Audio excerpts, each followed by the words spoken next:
Assalamualaikum warahmatullahi wabarakatuh. Alhamdulillahilladzi arsala rasulahu bil huda wa dinil haqq liyudhhirahu 'ala ad-dini kullih wa kafaa billahi waliyyan wa kafaa billahi shahida. Asyhadu an la ilaha illallah wahdahu la syarika lah wa asyhadu anna Muhammadan 'abduhu wa rasuluhu la nabiyya ba'dah. Allahumma salli ala Muhammad wa ala alihi wa ashabihi wa man tabi'ahum bi ihsan ila yaumiddin. Alhamdulillah, segala puji bagi Allah Subhanahu wa taala. Salawat serta salam semoga selalu tercurah kepada Nabi Allah Muhammad sallallahu alaihi wasallam, keluarganya, sahabatnya serta orang-orang yang mengikuti beliau hingga akhir zaman. Insyaallah ini beberapa kali pertemuan kita libur ya. Karena insyaallah ini seperti ada perjalanan ke Lolibu, jadi pulang dari Lolibu dan enak badan ini. Kita libur beberapa kali pertemuan. Qala al-mu'allif rahimahullah ta'ala fi babi fadlu birri asdiqai al-ab wal wal aqarib wal zawjah aqaribi wa zawjah wa sairu mayan lubu ikramahu.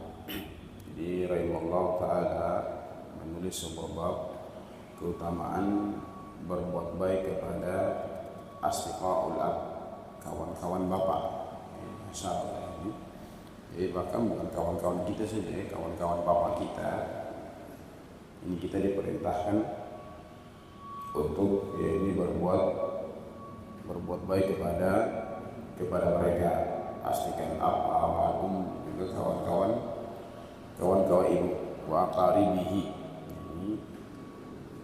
dan dia ini aqarib keluarga, wa zauj dan juga keluarga dari istri sendiri. Jadi bukan hanya kawan-kawan kita, bahkan ini kawan-kawan istri, wasairu mayalumu ibrahuhu, dan siapa saja yang dia berhak mendapatkan ini kemuliaan. Wa fil hadits an Ibnu Umar radhiyallahu anhu anna Nabi sallallahu alaihi wasallam qala, dari Ibnu Umar radhiyallahu anhu bahwa Nabi sallallahu alaihi wasallam mengatakan, in abara birrin ayyasila rajulu wudda bihi. Jadi Rasulullah sallallahu alaihi wasallam mengatakan dalam hadis Ibnu Umar radhiyallahu anhu bahwasanya inna min abara birri, dari salah satu bentuk kebaikan yang besar ini, ayyasila rajulu wudda bihi, ketika seorang itu dia menyambung hubungan, menjaga hubungan dengan ini kawan dari bapak-bapaknya. Jadi ini bukan hanya kawan kita sih, tapi ini masalah kita punya bapak, punya kawan dekat. Dia punya kawan dekat. Ini kita muliakan dia. Mungkin masya Allah ini orang tua kita dia meninggal dunia dan dia punya kawan-kawan. Salah satu bentuk kebaikan kepada orang tua itu adalah kita tetap menjaga keakraban dengan ini kawan dari bapak kita. Bahkan disebutkan dalam hadis yang berikutnya nanti ini, bahkan bukan kawan dari bapak kita itu, tapi anak dari kawan bapak. Ini anak dari kawan, ini bapak istilahnya apa? Bapak kamu dengan bapak saya kawan dekat, maka kamu pun saya akan jadikan sebagai ini kawan dekat. Bahkan sampai seperti ini itu. Dan Syekh Utsaimin rahimahullah taala menyebutkan ini merupakan rahmat Allah Subhanahu wa taala. Allah memperluas bentuk-bentuk kebaikan. Karena kadang kita ini seperti itu, kita ketika orang tua kita masih hidup ini, kita lah anak-anak yang tidak memperhatikan bagaimana berbuat baik kepada mereka. Maka setelah mereka meninggal dunia, maka Allah Subhanahu wa taala memberikan keluasan berbentuk kebaikan kepada orang tua, salah satunya dengan kita berbuat baik kepada kawan-kawan dari bapak kita. Namun tentu ini ketika kita lihat juga kawan itu baik atau tidak.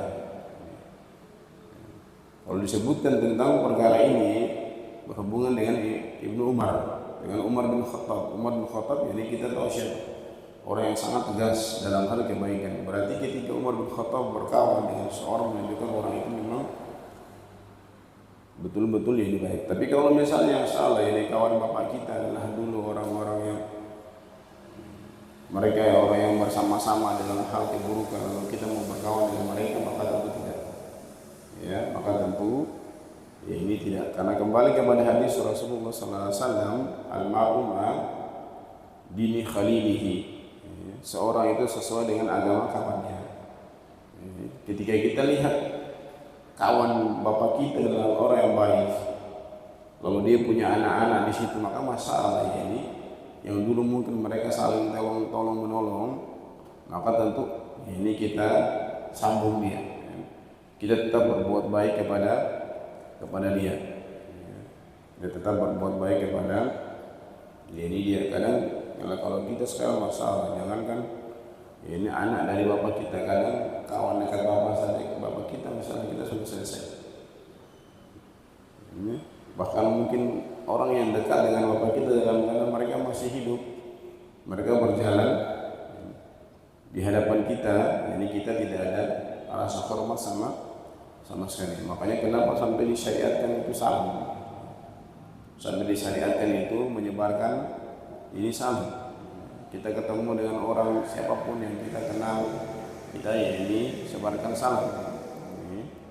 Kita berusaha untuk sebarkan ya ini salam, kita sampaikan salam kepada ya ini mereka. Jangan kita ya ini buang muka, ya ini jangan kita buang muka, kita ya ini sampaikan salam kepada ya ini orang-orang yang kita kenal, orang-orang kita ya ini kenal. Dan Rasulullah SAW mengatakan ya ini afus salam, sebarkan salam kepada orang engkau kenal dan orang tidak engkau kenal. Ada orang di jalan di sana, antum tidak kenal dia, tapi antum pernah ketemu dia dengan dia di masjid. Makanya ini sebarkan salam kepada dia.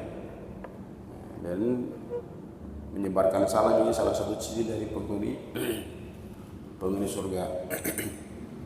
An-Abdullah bin Dinar wa Abdullah bin Umar radhiyallahu anhu ma'ana rajulan min a'rabi laqiyahu bi tariqi Makkah. Ini kisah yang disebutkan bahwasanya anu rajulan min a'rabi laqiyahu bi tariqi Makkah, ada seorang yang ketemu dengan Ibnu Umar di jalan Makkah. Fasallama alaihi Abdullah bin Umar, maka Abdullah bin Umar pun mengucapkan salam kepada dia. Wa hamalahu ala himarin kana yaqabu. Lalu Ibnu Umar ini menyuruh orang ini naik ke himar, ke kendaraan yang dikendarai oleh ini Ibnu Umar. Jadi Ibnu Umar lagi di atas kendaraan, dia melihat ada seorang yang lagi jalan kaki, dia katakan naik. Lalu Ibnu Umar itu jalan kaki. Ya ini kaki. Wa atahu imamatan kana ala ra'si. Dan Ibnu Umar memberikan imamah. Karena kita tahu Makkah itu kan dia panas. Diberikan ini imamah yang dipakai. Imamah lagi, Ibnu Umar lagi pakai imamah, dia kasih. Faqala Ibnu Dinar, faqulna lahu aslahakallahu innahum a'rabi wa hum yardana bil yasir. Dia itu Arabi. Kita tahu orang Arabi seperti apa, Arab gunung yang mereka itu suka jalan kaki. Faqala Abdullah bin Umar inna hadza kana wudda li Umar bin Khattab radhiyallahu anhu. Maka Ibnu Umar mengatakan dia ini adalah kawan dekat dari bapakku Umar bin Khattab. Wa inni sami'tu Rasulullah sallallahu alaihi wasallam yaqul, dan saya mendengar Rasulullah SAW mengatakan inna amara birri silatul rajul ahla wudda abihi. Dari salah satu bentuk kebaikan yang besar adalah seorang itu menjaga hubungan dengan kawan dekat dari bapaknya. Jadi sampai seperti tadi dalam keadaan ini, Ibnu Umar lagi naik kendaraan, dia turun dan dia katakan naik. Jadi naik ke kendaraan, dari Ibnu Umar jalan. Masalah ini kebaikan yang besar ketika orang-orang kaya mereka memuliakan orang-orang yang miskin tentu ya. Tapi kalau zaman sekarang mungkin ya, atau mau ketemu orang di jalan sana tiba-tiba atau mau kasih naik mobil dalam keadaan ini begal ya. Di jalan sana tiba-tiba ada orang minta tolong sembarangan antum lalu antum mau kasih naik tiba-tiba langsung kasih naik langsung dia turun antum di dalam ya, tentu ya ini hati-hati apalagi jalan ke Bonekom sana itu ya, antum ke Bonekom sana antum ada orang di jalan minta tolong lalu antum kasih naik ternyata ada pisau di belakangnya tinggal ditodong sudah selesai ya.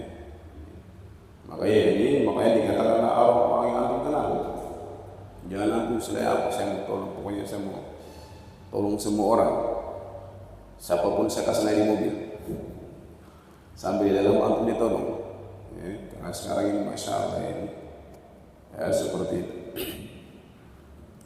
Wa fi riwayat Ibnu Umar wa fi riwayat Ibnu Dinar Umar annahu kana kharaja ila Makkah kana lahu himar yatarawahu alayhi idza mara qurahilah wa imama yasubu biha ra'sahu. Jadi Ibnu Umar ini hadis yang sama dengan riwayat. Fa bainahu wa yawma ala dzalika himar idmar bihi Arabi. Ketika dalam keadaan seperti itu ada seorang Arabi yang lewat Arab gunung. Faqala lasa fulan bin fulan. Faqala bal a'ta'ahu himar. Lalu berkata, jadi Arabi ini tentu dia mengatakan bukankah engkau ini adalah anaknya fulan bin fulan? Faqala bal iya. Fa'ata'ahu himar. Maka Ibnu Umar pun mengatakan memberikan apa? Himar yang dia kendarai kepada Arab itu. Faqala irkab hadha wa a'tahu imamah, kendarai, dan Ibnu Umar pun memberikan imamah kepada orang itu. Faqala lahu ba'du ashabihi ghafarallahu laka a'taita hadha arabi himar kana tarawahu alayhi wa imamah kunta tashuddu biha ra'sak. Faqala inni sami'tu Rasulullah sallallahu alaihi wasallam yaqul inna min abarrabi ayasil rajulu ahla mudda abihi ba'da an yuwalliya. Dengan makna yang sama sebagaimana tadi telah dijelaskan. Wa inna abahu kana sadiqan li Umar radhiyallahu anhu. Dan dikatakan di dalam hadis ini bahwasanya laki-laki ini, Arabi ini adalah anak dari yaitu sahabat bapakku. Sampai seperti itu. Anak sahabat bapak.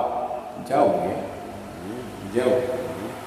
Sampai kita seperti itu, apalagi yang kita punya ini saudara, kita punya sepupu ini 1 kali, 2 kali, sampai sepupu ini berapa kali? 3 kali ya, 4 kali masih ada support tidak? Jadi sampai 10 kali ini jauh. Jadi kita tetap ini sambung, kita tetap ini jaga, kita ketemu dengan mereka, kita ini kasih ini salam. Ketika mungkin ada sesuatu kita berikan hadiah kepada ini mereka. Jadi orang Arab itu kalau mereka sembelih onta atau akiko itu mereka tidak kasih keluar. Onta itu tidak, kambing mereka tidak keluar. Dia hanya berada di keluarga saja. Kayak kita sekarang kan kalau di Indonesia kan bahkan ada keyakinan apa? Orang yang menyembelih tidak boleh makan. Padahal ya ada produknya di situ. Orang yang istilahnya dia punya kurban. Kalau di Indonesia kan ada yang sampai mengatakan orang yang menyembelih, orang yang punya kurban tidak boleh makan.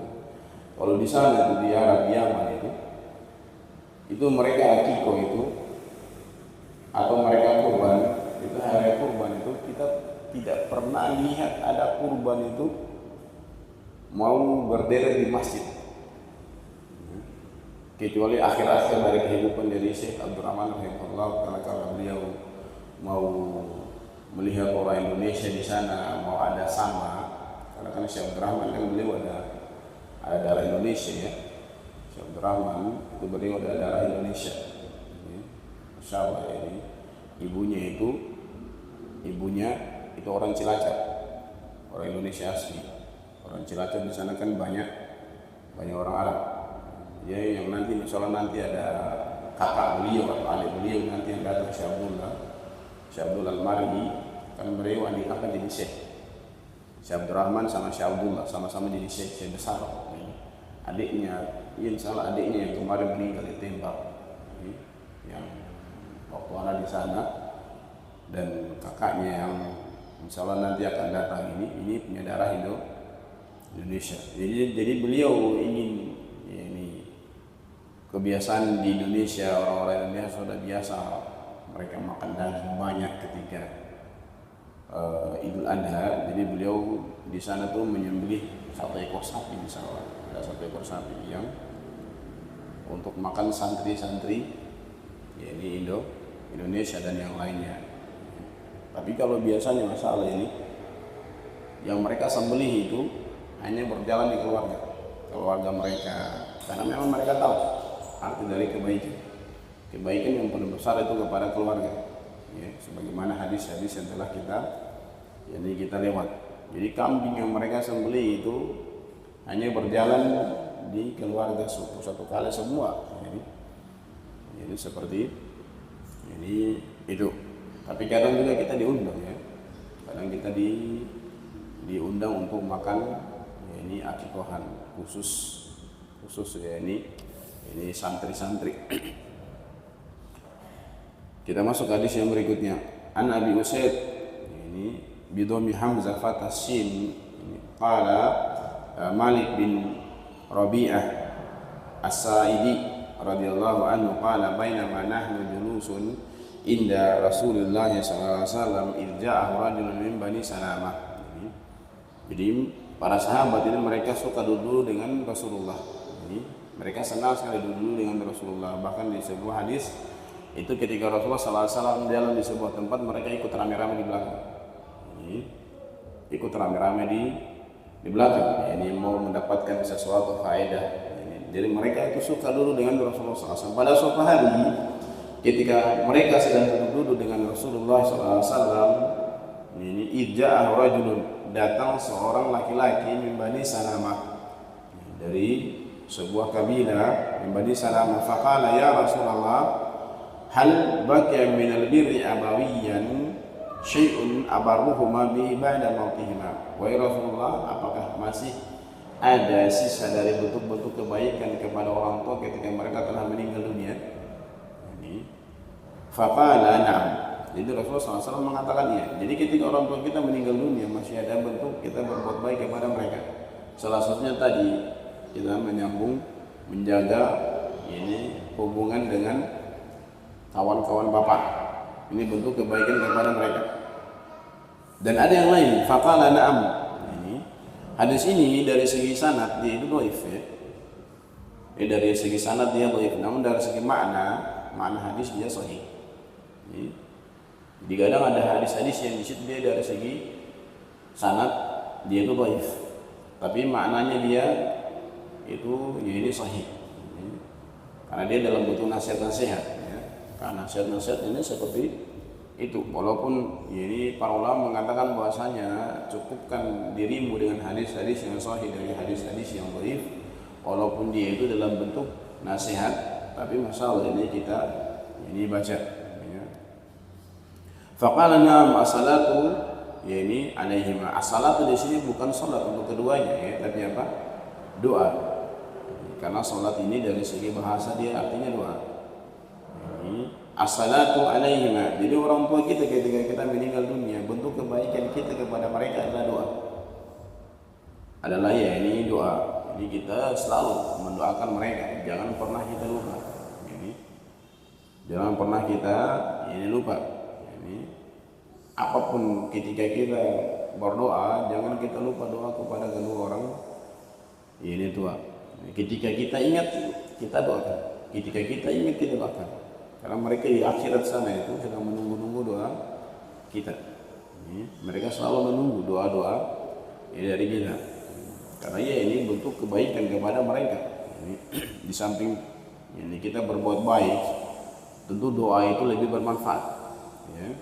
Doa itu lebih bermanfaat daripada amal-amal jariah yang mereka tinggalkan. Sebagaimana telah dibahas, karena doa itu dahsyat.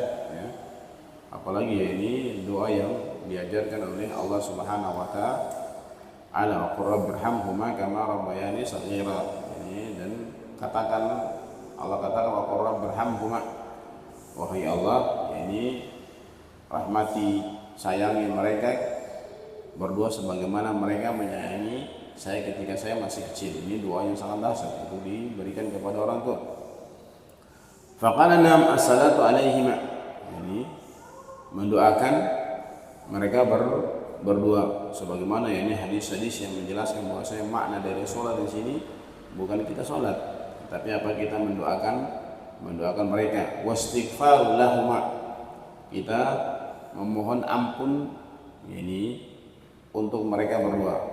Jadi istighfar ini dia masuk dari doa, tapi di sini kenapa dikhususkan? Ini menunjukkan bahwasanya apa pentingnya seorang itu minta ampun untuk kedua orang tua.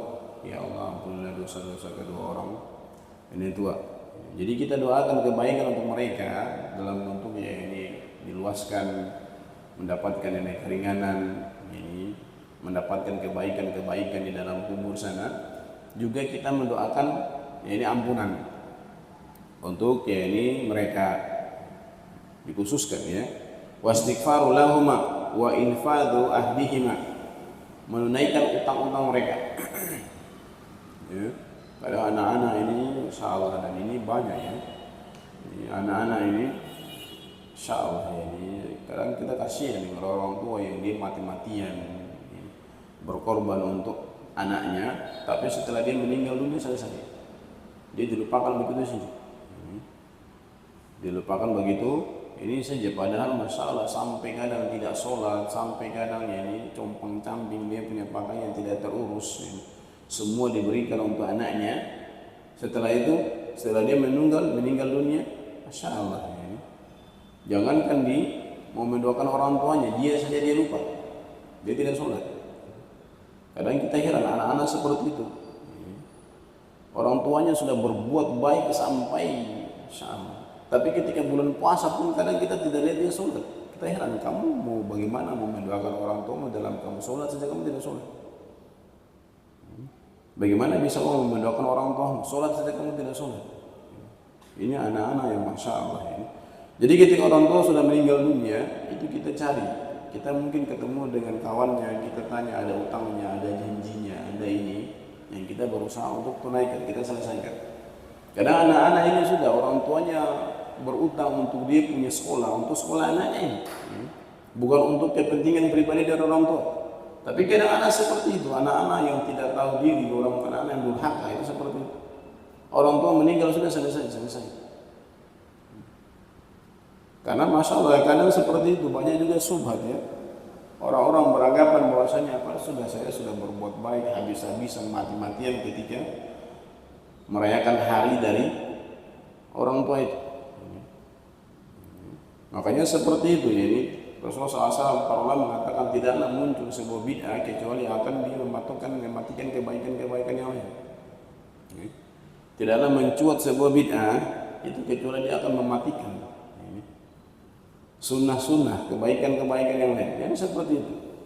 Orang-orang yang bikin tahlilan hari ke-1, ke-2 dan seterusnya itu, mereka menganggap bahwasanya itu sudah hari di mana saya berbuat baik kepada orang tua saya habis-habiskan. Setelah itu sudah selesai. Dan ini juga diajarkan oleh ini ustaz-ustaz mereka. Mereka mengajarkan seperti itu. Mereka mengajarkan kepada orang-orang yang mereka bisa pengaruhi dengan mereka, katakan sekarang ya ini anak dengar sendiri. Ketika ada orang meninggal dunia, mereka buat ada ceramah sedikit di sana, dan masya Allah ya ini tidak tahu mereka ambil hadis-hadis dari mana, perkataan-perkataan siapa yang seperti tadi. Jadi kita cari, kita berusaha menunaikan semua utang-utang mereka, karena utang ini bahaya. Sampai ketika seorang berjihad sekalipun utangnya itu tidak bisa ini terhapus. Sampai ketika seorang itu berjihad sekalipun, meninggal di jalan Allah Subhanahu wa taala dalam keadaan ini ya, antum sekarang sudah di dalam 10 Zulhijjah ya, masuk 10 Zulhijjah pertama antum berusaha di siang harinya beramal ya. Beramal dengan amalan antum niatkan ini kebaikan di 10 Zulhijjah. Kebaikan apapun itu antum niatkan seperti itu. Nah, ini karena beda ya, ada orang sekedar beramal tapi dia tidak ada niat bahwasanya ini masuk 10 Zulhijjah. Tapi kalau dia tahu bahwasanya masuk 10 Zulhijjah, kebaikannya itu sangat besar. Jadi katakan dalam hadis apa? Ma min ayyamin amalan salih ahabbu ilallahi min hadhihi ayyam. Tidak ada amalan yang paling Allah sukai yang dimana seorang hamba melakukan padanya melebihi hari-hari 10 Zulhijjah itu. Bahkan terhadap jihad ketika seorang itu tidak mati syahid. Tapi kalau dia mati syahid ini pahala yang sangat besar yang menghapus semua dosa-dosa, tapi utang tidak. Makanya ini katakan di sini bentuk kebaikan kepada orang tua itu kita ini melunasi janji-janjinya. Ini jangan seperti orang-orang kadang masya Allah ini dia tahu, kadang dia tahu orang tuanya ini mengambil sebuah barang, semestinya apa dia pergi tebus, dia pergi kembalikan, dia pergi kembalikan tapi tidak. Tapi ini tidak, anak-anak yang istilahnya orang tua juga salah, dia tidak memberikan didikan ini akhirat. Jadi orang-orang tua yang tidak memberikan pendidikan akhirat, hanya mengajar nak sekolah, nak tinggi tinggi, detail muka tinggi, sibuk engkau cari uang banyak-banyak. Ini antum sudah seperti itu nanti dilupakan setelah meninggal, antum dilupakan sama saya. Semua jasa-jasa palingan nanti masalah lebaran saja baru dia pergi di kuburan itu. Itu pun kalau dia sempat. Itu pun kalau dia sempat. Infadhu ahdihima, menunaikan utang, wasilatur rahim allati la tusilu ila bihima, menyambung hubungan kekeluargaan, allati la tusilu ila bihima, yang tidak tersambung kecuali dengan ini sebabnya karena mereka. Karena misalnya seperti itu ya, orang anak-anak ini kadang dia kumpul satu itu ketika masih ada orang tua. Kapan orang tua sudah meninggal sudah selesai, nggak pernah lagi berhubungan. Ini putus sudah selesai. Ini kadang seperti karena kan orang tua ketika lebaran anak-anak itu datang muncul semuanya bisa kalian kenal. Tapi kalau sudah orang tua sudah meninggal sudah selesai, tidak ada lagi kumpul-kumpul. Makanya ada kebiasaan di beberapa daerah dan itu kebiasaan yang baik. Mereka apa? Kumpul di kakak paling tua. Ketika orang tua sudah tidak ada, mereka kumpul di kakak paling tua ketika lebaran. Ini kebiasaan baik. Kebiasaan yang baik, mereka kumpul di kakak paling tua untuk merayakan ini kebersamaan mereka. Ini kebiasaan yang baik. Tidak masya Allah ya, ini orang tua meninggal dunia sudah selesai, tidak pernah lagi berkunjung. Kadang ada orang bilang seperti ini, alhamdulillah ya, kalian masih bisa berkumpul dengan sepupu-sepupu kami sudah selesai, sudah tidak kenal, bahkan jadi musuh. Ya. Bahkan jadi musuh. Ini tidak. Ini salah satu bentuk ya, ini perbuatan yang tidak baik. Karena bentuk kebaikan adalah seorang itu menyambung hubungan dengan ya, ini keluarganya. Wa ikramu sadiquhuma wa ikram sadiqihima, dan memuliakan kawan-kawan mereka berdua. Jadi memuliakan, kita muliakan ya ini kawan-kawan mereka. Ini ada kawan-kawan ibu kita, ada kawan-kawan bapak kita. Ini kadang seperti dia telepon ya, kadang dia telepon dalam keadaan ya dia lupa bahwasanya apa ini sudah meninggal dunia. Dia telepon ini bicara-bicara, ternyata apa? Dia tidak tahu bahwasanya kawannya sudah meninggal dunia. Kita bicara bagus-bagus dengan mereka. Oh ini sudah meninggal begini, kita katakan ini seperti itu. Ini kita berkata dengan perkataan yang baik, bukan sebagaimana anak-anak muda zaman sekarang. Kadang kita aneh ya lihat anak-anak di zaman muda, anak-anak muda zaman sekarang ini tingkahnya aneh sih. Tingkahnya ini aneh, dan ini sebab karena apa? Kurangnya pendidikan agama. Dan zaman sekarang ini orang menganggap pendidikan agama ini hanya untuk anak-anak nakal saja. Ya. Hanya untuk anak-anak nakal. Nanti kalau sudah nakal, kalau anaknya baik ya sekolah umum. Kalau anaknya nakal itu baru taruh pesantren. Zaman sekarang seperti itu. Kalau anaknya baik ya kamu baik, nah kamu rajin, kamu ini sekolah di sekolah. Nanti kalau sudah nakal, taruh di pesantren. Dalam keadaan di pesantren itu apa? Masya Allah ya, ini nanti jadi beban lagi untuk ya ini pengurus-pengurus di sana. Walaupun ya ini cara yang salah satu bentuk ya, ini kepedulian orang tua kepada anak. Tapi jangan seperti itu, anak yang baik kamu taruh di pesantren untuk kebaikanmu, untuk kebaikan pondok, untuk nama baik ahlu sunnah. Nanti kalau nakal antum taruh di pondok, masya Allah ya, ini. Kadang antum melihat di pondok kita di atas sana itu anak-anak nakal dikasih masuk. Itu masya Allah, alhamdulillah orang-orang di sekitar pondok itu mereka mengerti. Kadang anak-anak itu dia pukul ayamnya orang sampai mati. Nanti jadi nama pondok yang tidak bagus. Padahal ya apa? Nama sunnah yang tidak bagus. Kadang dia kasih pecah towernya orang. Towernya orang itu dia kasih pecah dia. Alhamdulillah apa? Lingkungan sekitar pondok itu dia tahu bahwa ini anak-anak, ya mereka sudah tahu juga maksudnya ya, yang dikasih masuk di pondok ini anak-anak nakal. Nanti kalau anak-anak yang baik-baik, wah nggak apa-apa kamu pergi sekolah umum, kamu ini tidak. Ini anak ketika dia berprestasi, dia cerdas, pintar. Ini kita memang sudah arahkan dia mau di ini, saya akan jadikan dia ini. Kalau kita sudah lihat berprestasi dia. Jangan ketika dia berprestasi, dia otaknya cerdas, apa segala macam kita kejar dunia, mati-matian kok kejar dunia. Ini tidak. Anak ini masya Allah ini seperti itu. Ini kebaikan yang besar ada pada diri mereka. Sudah jam berapa? Sudah masuk waktu.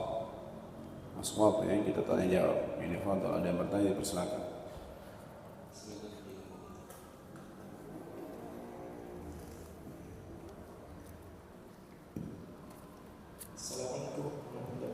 Waalaikumsalam warahmatullahi wabarakatuh. Saya tentang tata pelaksanaan sholat tobat. Nah, insyaallah. Yang kedua, apakah seseorang yang misalkan dia membunuh orang, terus dihukum dengan hukuman positif, hukuman yang sesuai dengan undang-undang, apakah setelah hukuman itu dia sudah lunas dosanya? Nah, insyaallah. Jadi masalah dalam kitab Ushul Salat yang disebutkan di sana, Syekh Muhammad bin Abdullah menyebutkan bahwasanya ila rahimakallah, ini ketahuilah, ini semoga Allah Subhanahu wa taala merahmatimu, anna wajib ala kulli muslim wal muslimah, wajib terhadap setiap muslim dan muslimah dia mempelajari, mengetahui 3 perkara dan dia mengamalkannya. Salah satunya apa? Ini di sana seorang dia harus mengetahui bahwasanya Allah telah memberikan dia rezeki, menghidupkannya, memberikan kepada dia semua nikmat, dan setelah itu Allah tidak membiarkan dia begitu saja, tapi mengutus kepada dia Rasul, yang dimana tugas Rasul ini adalah tugas dia terhadap Rasul ini adalah mengikuti. Dan kalau kita lihat, kita kembali kepada sholat tobat ini sendiri, maka dia ini tidak ada contohnya sama sekali dari Rasulullah. Ini. Jadi ketika seorang disebutkan dalam kitab Salat itu, wa man ata'ahu dakhala al-jannah wa man asahu dakhala an-nar. Dan ini kembali kepada hadis Rasulullah. Hadis Abu Hurairah radhiyallahu anhu, qala Rasulullah sallallahu alaihi wasallam, kullu ummati yadkhuluna al-jannata illa man aba. Setiap umat akan masuk ke dalam surga kecuali orang yang enggan. Qila man ya'ba ya Rasulullah, siapakah yang enggan wahai Rasulullah? Qala man ata'ani dakhala al-jannah wa man asani faqad aba. Barang siapa yang taat kepadaku maka dia akan masuk ke dalam surga, wa man asani faqad aba. Salat taubat ini tidak ada contohnya sama sekali dari Rasulullah SAW. Ketika dia melaksanakan salat taubat maka dia masuk ke dalam perkataan Syekh Muhammad bin Abdul Wahhab bahwasanya dia telah menyelisih Rasul. Dan kembali kepada hadis Rasulullah SAW, dia adalah orang yang enggan masuk ke dalam neraka walaupun dia melaksanakan sholat tobat. Ini sholat tobat. Dia sholat untuk agar Allah Subhanahu wa taala mengampuni dosa-dosanya. Tapi karena tidak contohnya, sholat tobat masuk neraka. Walaupun ini kita tidak katakan bahwasanya masuk neraka, kembali kepada hadis Rasulullah SAW, zahirnya seperti itu. Tidak pantas seorang itu mengatakan bahwasanya engkau masuk neraka, ditunjukkan, disyaratkan kepada sesuatu. Tapi seperti itu. Barang siapa menyelisih Rasul, kembali kepada perkataan para ulama dan kembali kepada Rasulullah SAW, dia adalah orang yang enggan masuk ke dalam surga.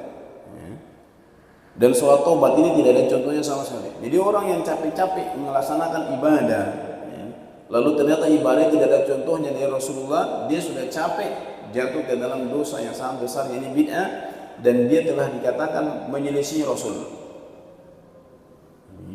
Menyelisih Rasul.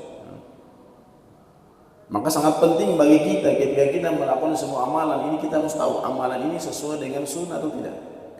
Ketika kita sholat, ketika kita puasa, ketika kita zakat, ketika kita haji, ketika kita ruku, ketika kita istidal, ketika kita bangkit dari sujud, ketika kita mau angkat tangan, ketika kita posisi menggenggam lutut, ketika kita sujud itu seperti apa? Ketika kita duduk di antara dua sujud, itu kita harus tahu ini Rasulullah SAW ajarkan atau tidak, sesuai atau tidak. Kapan tidak sesuai ini, maka dia dikatakan menyelisih Rasul. Ketika dia itu sekali-sekali dia kerjakan. Tapi kalau dia sudah anggap ini sesuatu yang diperintahkan, maka ini jatuh ke dalam bidah. Sebagaimana contoh orang selesai sholat. Selesai sholat apa? Dia berdoa. Dia lazimi doa ini dan dia katakan ini diperintahkan, maka dia jatuh ke dalam bid'ah. Berdoa tapi dikatakan apa? Dia adalah orang yang enggan masuk ke dalam surga. Padahal doa, tapi dia lazimi selalu, pokoknya selesai sholat, apalagi ditambah lagi dengan doa berjamaah. Selesai sholat harus salaman. Kalau salaman sekali-sekali, mungkin ketemu dengan orang yang belum pernah kita ketemu, kita salaman, silahkan. Tapi dia katakan sebuah kebaikan. Bahkan mungkin dia, walaupun orang yang sudah dikenal, dia salaman. Ini dikatakan dia menyelisih Rasul. Kapan ketika dia lazimi sebagaimana kebiasaan sebagian kaum muslimin, selesai sholat harus salaman, makanya dia sudah dikatakan jatuh ke dalam bid'ah, dan dia dikatakan adalah orang yang menyelisih Rasul, dan dia dikatakan adalah orang yang enggan masuk ke dalam surga. Maka kita betul-betul harus bertanya, harus belajar. Jangan sampai ada amalan kita yang tidak sesuai dengan hadis Rasulullah. Jangan sampai. Karena jangan sampai kita jadi orang yang kaget. Di sana kan ketika seorang itu di akhirat, orang yang amalannya sesuai dengan sunnah Rasulullah, mereka ini dikatakan dalam kitab-kitab akidah, mereka ini adalah orang yang diharapkan mereka itu masuk surga dengan mudah. Orang yang amalannya semua sama dengan sunnah, mereka ini adalah orang-orang yang diharapkan mereka masuk surga dengan mudah. Karena tidak ada yang harus diperhatikan lagi. Semua sudah amalan semua sesuai dengan sunnah. Ada yang masuk surga tanpa hisab langsung masuk, ada yang masuk surga dengan hisaban yang mudah. Ini orang amalannya sesuai dengan sunnah. Adapun orang yang amalannya tidak sesuai dengan sunnah, maka mereka ini adalah orang-orang yang ada yang langsung dimasukkan ke dalam neraka, ada yang mereka ada dihisab dengan hisab yang sulit. Karena apa? Mereka menganggap bahwasanya amalan dia ini benar, dan Allah ini tidak akan menyembunyikan, semua tersingkap di sana. Sebagaimana firman Allah Subhanahu wa taala, "May ya'mal mithqala dzarratin syarran yarah." Setiap keburukan yang kau lakukan, engkau akan melihatnya. Jadi orang-orang yang melakukan sebuah pekerjaan yang dia anggap itu sebagai sesuatu yang baik, padahal bukan sesuatu yang baik, itu akan disingkap. Akan Allah katakan, engkau menganggap ini sesuatu yang baik, lihatlah ini sesuatu yang menyelisih. Allah akan bertanya. Maka hati-hati, jangan sampai ada amalan kita itu yang tidak sesuai dengan sunnah Rasulullah. Sebagaimana itu sholat taubat itu, ini sholat yang diajarkan. Kita buka kitab-kitab, ini bukan kitab-kitab sunnah. Di sana dikatakan ini sholat taubat, ada syaratnya sebelum engkau harus mandi dulu, harus ini dulu, harus itu dulu, harus ini, macam-macam. Padahal tidak ada sama sekali Rasulullah SAW ini mengajarkan sholat tobat. Sholat itu sendiri tobat, bentuk pengampunan dosa. Sholat apapun itu, hadis-hadis Rasulullah SAW menjelaskan tentang itu. Tapi kalau kita mau mengkhususkan bahwasanya itu adalah sholat tobat, kita mau buat sholat tobat dalam keadaan Rasulullah SAW tidak pernah mengatakan ada sholat tobat, maka ini adalah dosa besar. Kalau sholat duha diajarkan, dia sholat duha, ini sholat wudhu, ini sholat tahiyatul masjid. Tapi ketika seorang mengatakan sholat tobat, mana dalilnya aku mengatakan sholat tobat? Dia itu adalah kemaksiatan yang besar. Dan ini bahaya. Yang kedua, mengenai orang yang melakukan dosa lalu dia dihukum dengan hukum dunia. Ini tidak dikatakan dia telah impas. Tapi dia wajib taat. Wajib taat kepada hukum. Dia tidak bisa mengatakan bahwa saya mau kabur, saya mau melarikan diri.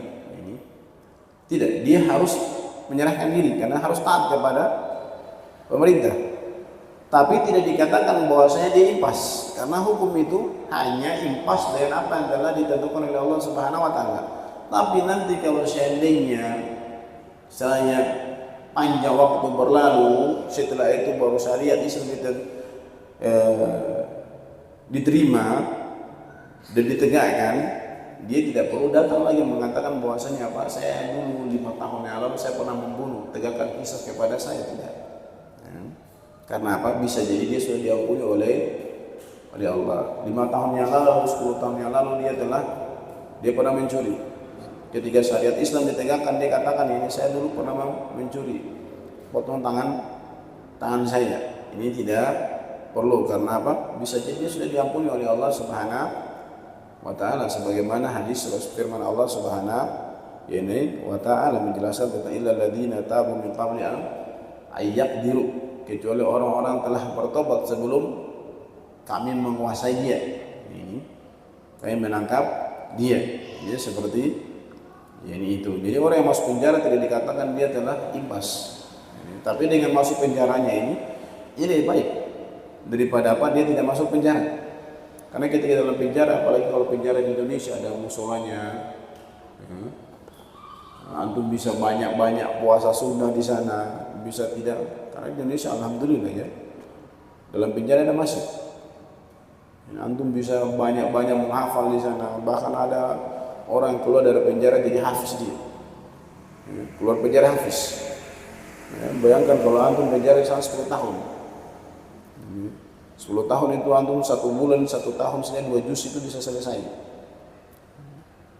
Jadi ini seperti itu. Ini dia penjara tidak impas, tapi dengan penjaranya dia bisa ini diampuni oleh Allah Subhanahu wa taala, dan wajib seorang itu taat ini kepada hukum negara, dan bukan dikatakan sebagaimana orang-orang bilang bahwa Indonesia ini negara kafir. Lihat itu kenapa? Itu orang mencuri semestinya dipotong tangannya. Ini menyelisih barang siapa menjadi Gamal lam yahkum bima anzalallah fa ulaika humul kafirun. Barang siapa yang tidak berhukum dengan hukum Allah, maka dia telah kafir. Tidak seperti itu.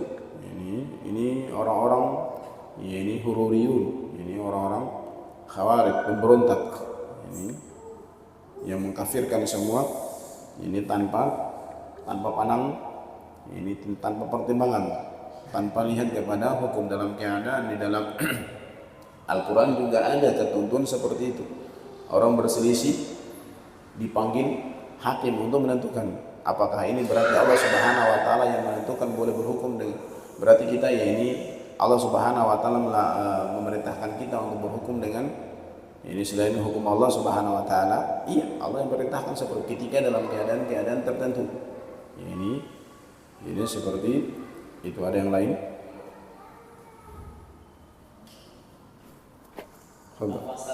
Amin. Apabila ada perceraian mahram itu terputus, bagaimana hukumnya mantan mertua dan menantu? Apa itu terputus? Ya. Jadi untuk mertua ini dia tetap dikatakan dia mertua. Untuk mertua tidak putus. Tapi kalau untuk adik ipar, kakak ipar, ini dia putus. Ini istilahnya dia bisa menikah lagi. Yang sebelumnya kan ini ada hukum haram kepada dia. Kita haram menikahi adik dari istri, kakak dari istri, haram. Ini bukan haram abadian, karena dia hukum-hukum penjelasan tentang hukum nikah ada haram secara haram selama-lamanya, ada haram yakni dengan ketentuan-ketentuan. Kalau mertua ini diharam selama-lamanya. Mertua.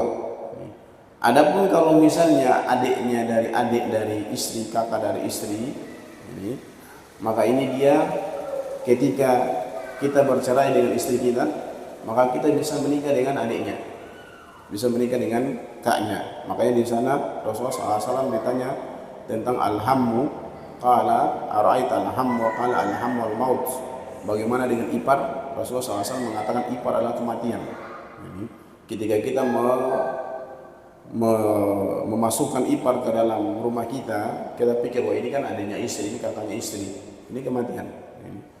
Karena apa? Ini seperti itu. Nanti setelah misalnya kita bercerai, kita bisa menikah dengan dia. Kita bisa menikah dengan dia. Jadi ya ini kalau mertua tidak bisa lagi kita nikahi. Karena apa? Dia adalah nenek dari anak-anak kita.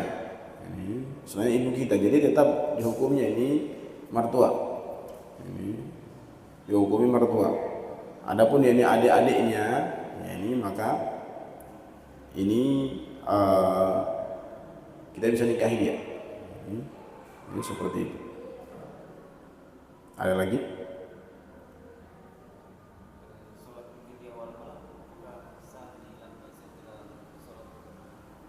Nah, insyaallah ini. Jadi hadis Aisyah radhiyallahu anha dan juga sahabat-sahabat yang lain, karena Rasulullah SAW yutiru fi awalil lail wa wasatihi wa akhirih fantawitru ila sahar. Jadi Rasulullah SAW dan Aisyah, ada Aisyah muttafaqun alaihi, bahasa Rasulullah SAW itu sholat witir di awal malam.